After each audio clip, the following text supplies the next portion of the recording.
Magandang buhay mga bata! Maligayang pagbabalik sa ating talakayan sa asignaturang Mother Tongue Base. Ako muli si Binibining Cristaladia, ang inyong magiging guro sa oras ng inyong panonood ngayon.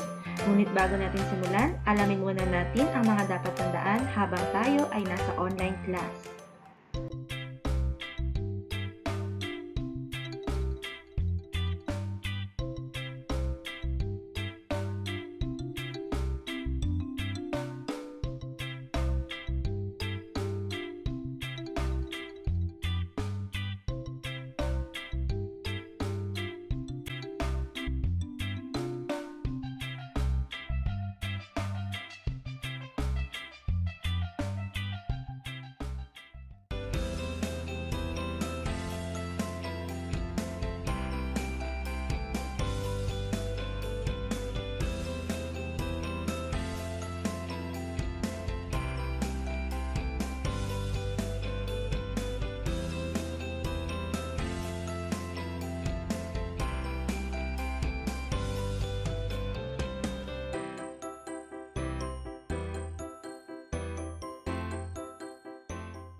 Ano ba ang magiging paksang aralin natin sa araw na ito?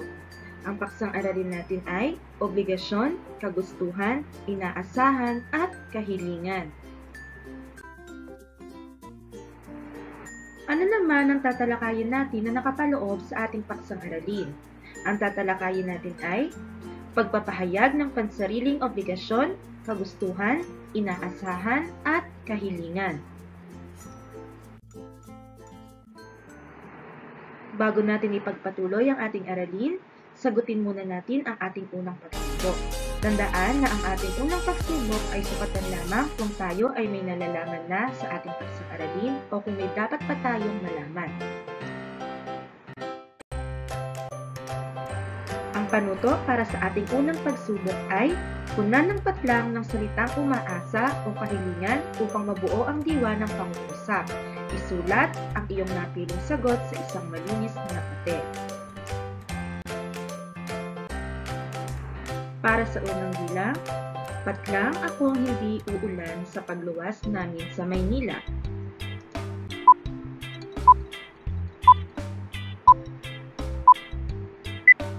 Ang sagot ay umaasa. Para sa ikalawang bilang, patlang nina Sofia at Jessa na maging engkantada.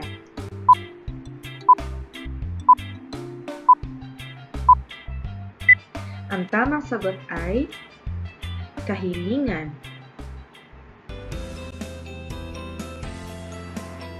Para sa ikatlong bilang, patlang akong dadalaw ang aking mga kamag-anak ngayon.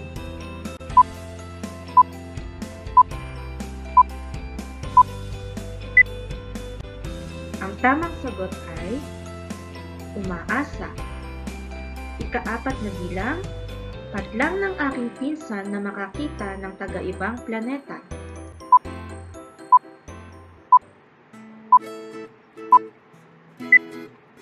Ang tamang sagot ay kahilingan.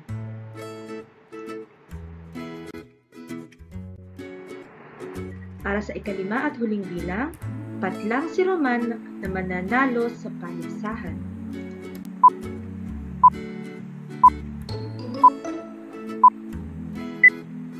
Ang tamang sagot ay umaasa.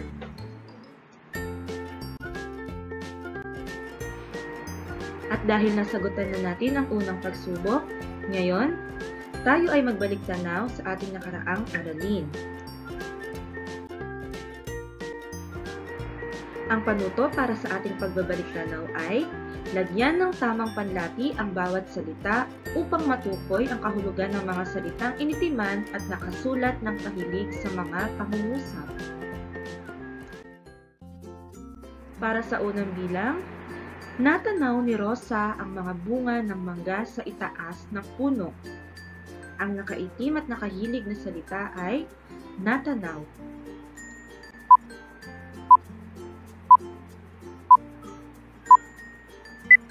Ang wastong sagot ay panlaping na. Ang buong salita ay nakita.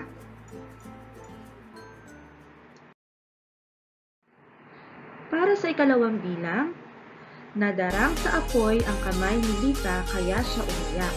Ang salitang nakaitim at nakahilig ay nadarang.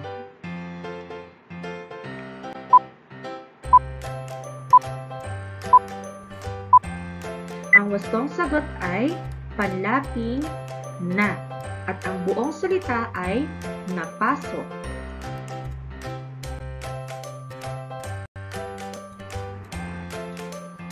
Para sa ikatlong bilang, labis na pighati ang nararamdaman ni Boyet nang mamatay ang kanyang alagang aso. Ang salitang nakaitim at nakahilig ay pighati.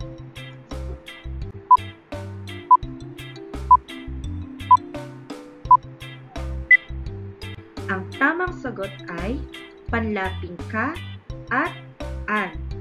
Ang buong salita ay kalungkutan, mula sa salitang ugat na lungkot.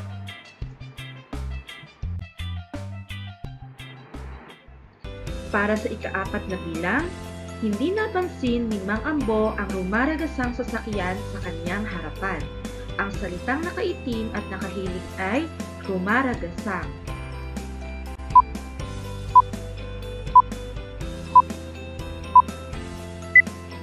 Ang tamang sagot ay panlaping ma at ang buong salita ay mabilis.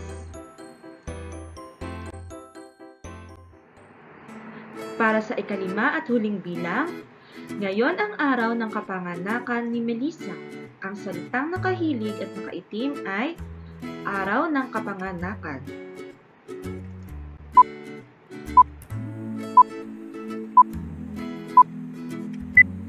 Ang wastong sagot ay panlaping ka at an. Ang buong salita ay kaarawan.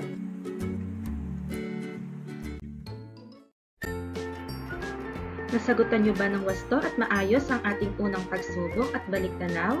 Kung ganon, tuloy na natin ang ating aralin. Sa pagsisimula ng ating talakayan sa ating paksang aralin, meron tayong babasaing maikling dialogo. Ang tanging gagawin niyo lamang ay makinig at magbasa ng maayos. Simulan na natin.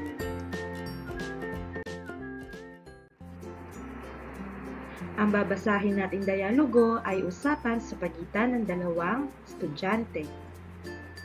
Sabi ni Leia, umaasa akong maging guro para maturuan ko ang mga batang magbasa at magsulat. Sagot naman ni Leo, nais kong maging pulis upang maipagtanggol ko ang mga naaapi.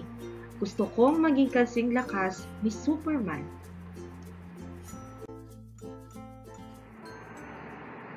Ngayon naman, sagutin natin ang mga tanong base sa dialogo na ating pinakinggan at binasa. Para sa unang tanong, ano ang inaasahan ni Leia ayon sa usapan nila ni Leo? Ang maaaring sagot ay, inaasahan ni Leia na siya ay magiging guro.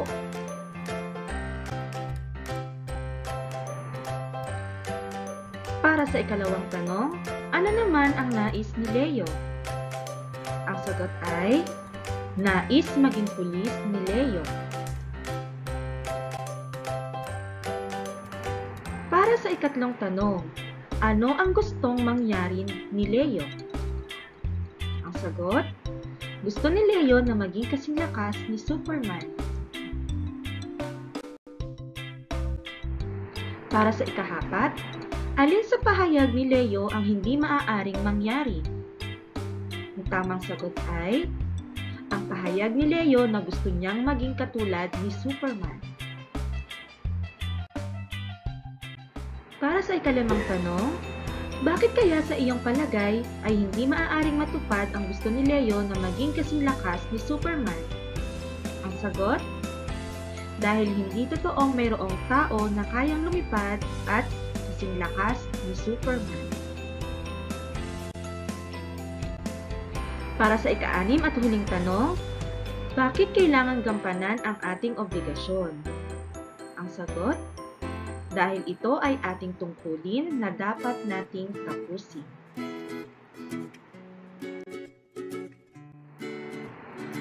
Ngayong nasugutan na natin ang mga katanungan base sa dialogo na ating binasa at pinakinggan, ano naman ang nais ipahiwatig nito sa atin? Nais nitong ipahiwatig sa atin na may mga bagay tayong ninanais sa buhay na maaaring mangyari. May mga bagay din naman na tayong ninanais na imposibleng mangyari. At sa bawat bagay na gusto o nais natin ay may obligasyon tayo na dapat gawin at gampanan.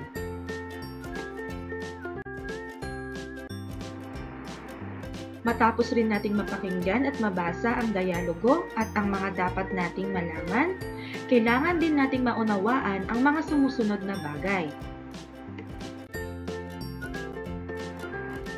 Una, kailangan nating unawain na ang obligasyon ay ang mga tungkulin na dapat nating gampanan. Ang bawat isa sa atin ay may mga obligasyon sa tahanan, paaralan, at sa pamayanan. Tingnan natin ngayon ang ilang pahayag na nagpapakita ng obligasyon. Una, sa paaralan. Tapusin ang mga gawain na mula sa guro. Sa tahanan, sundin ang mga utos ng magulang. Sa pamayanan, panatilihing malinis ang kapaligiran.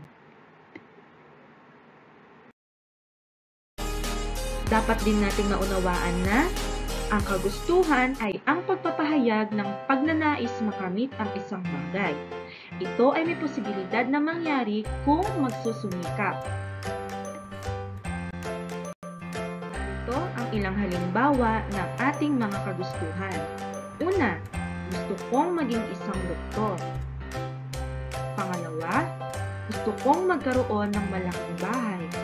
At pangatlo, gusto kong maging isang guro.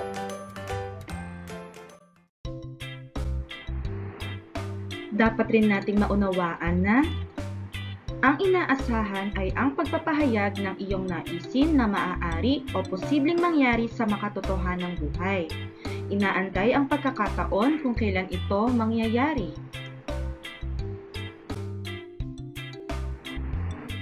Narito ang ilang halimbawa ng mga pahayag na kayo ay umaasa. Una, sana ay magkaroon ako ng kagamitan sa aking online class. Pangalawa, sana ay magkaroon kami ng masarap na ulam mamayang hapunan. Pangatlo, umaasa ako na may matatanggap akong regalo sa aking kaarawan. Isa rin sa dapat nating maunawaan ay ang kahilingan. Ito ay ang pagpapahayag ng pagnanais sa mga bagay na imposibleng mangyari o matupad. Ito ay ang mga bagay na hindi mangyayari sa katotohanan.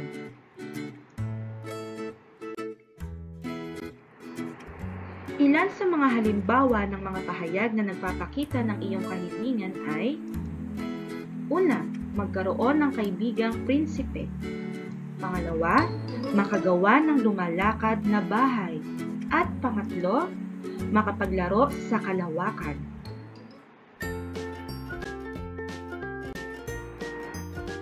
Naunawaan niyo ba ang mga dapat nating tandaan at dapat nating matutunan? Kung ganon, subukan natin sagutan ang gawaing isa kung naiintindihan natin ang ating mga tinalakay. Para sa panuto sa gawaing isa, basahin at tukuyin kung obligasyon, kagustuhan, inaasahan o kahilingan ang sumusunod na pahayag. Isulat sa malinis na papel ang iyong napiling sagot.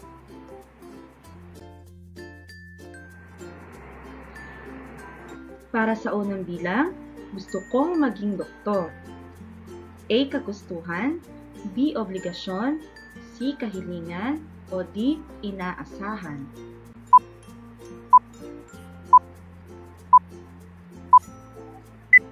Ang gustong sagot ay titik A. Kagustuhan.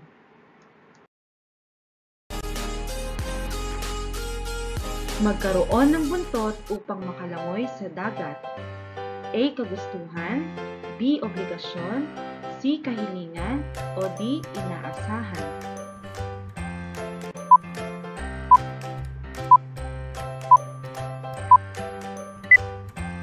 Ang tamang sagot ay C.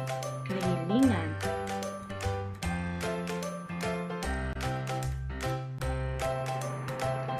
Para sa ikatlong bilang, sana ay makapasa ako sa pagsusulit. A. Kagustuhan, B. Obligasyon, C. Kahilingan, o D. Inaasahan.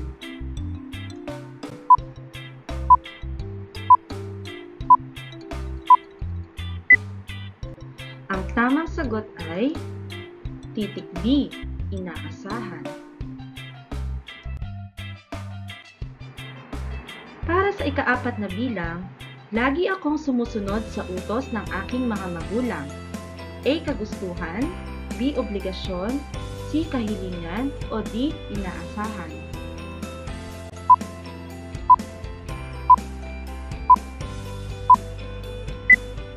Ang tamang sagot ay titik B. Obligasyon.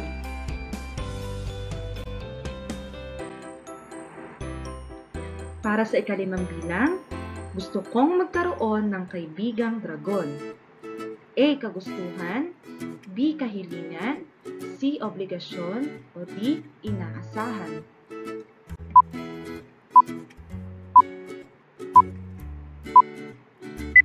Ang tamang sagot ay titik B. Kahilingan.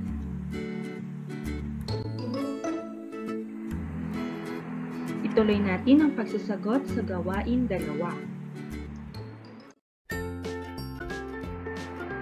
Ang panuto para sa gawain 2 ay alamin ang tinutukoy ng bawat pangungusap.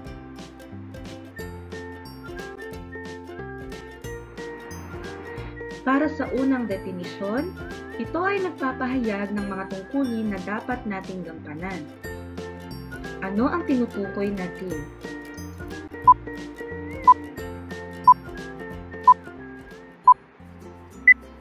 Ang tamang sagot ay obligasyon.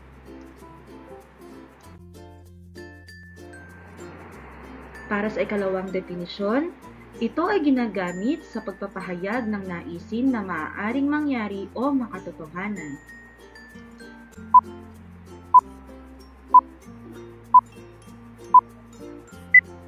Ang tamang sagot ay inaasahan.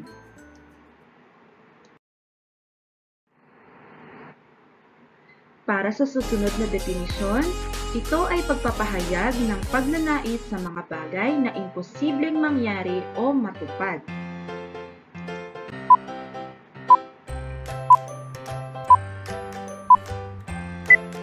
Ang wastong sagot ay kahilingan.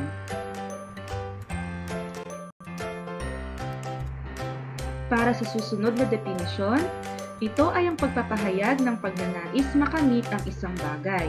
Ito ay may posibilidad ng mangyari kung magsusumikap.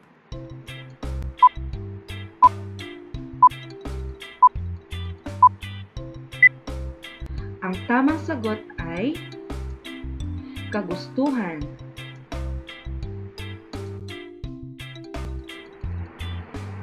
At dahil nasagutan niyo na ang ating mga sumusunod na gawain, ano naman ang mga dapat nating isaisip o ang ating mga dapat tandaan? Una, dapat nating tandaan na ang obligasyon ay tungkulin na dapat gampanan. Ikalawa, ang kagustuhan ay ang mga naisin natin na may posibilidad na mangyari kung pagsisikapan. Ang inaasahan ay ang naisin natin na posibleng mangyari sa hinaharap. At ang kahilingan naman ay kung ang naisin ay imposibleng mangyari o hindi makatotohanan. Sana ay natutunan at naunawaan ninyo ang ating paksang aralin. Ngayon, sagutan natin ang ating pangwakas na pagsusulit.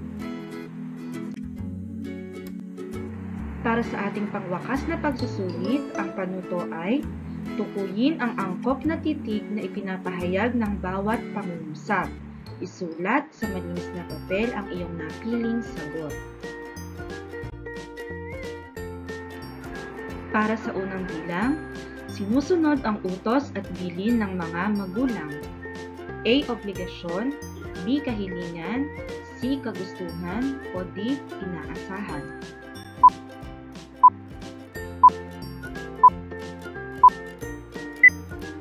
Ang tamang sagot ay titik A.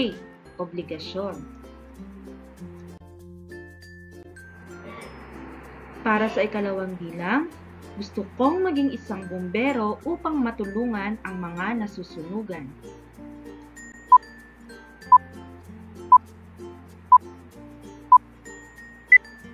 Ang tamang sagot ay titik C.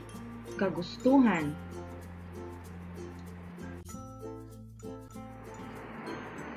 Para sa ikatlong bilang, ang maging isang sundalo ang aking pangarap. A. Obligasyon, B. Kagustuhan, C. Kahilingan, o D. Pag-asa.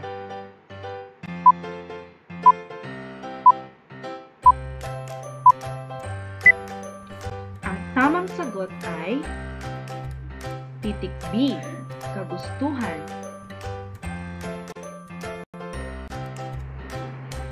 Para sa ika-4 na tanong, magkaroon ng pakpak tulad ng ibon at lumipad ng mataas. A. Obligasyon, B. Kahilingan, C. Kagustuhan, o D. Inaasahan.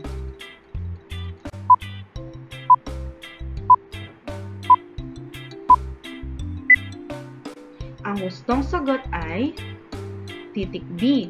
Kahilingan. Para sa huling bilang, matapos na ang nararanasang pandemic ng bawat bansa.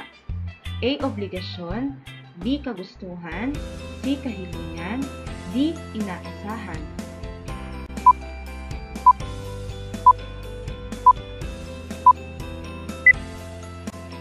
Ang tamang sagot ay titik D. Inaasahan.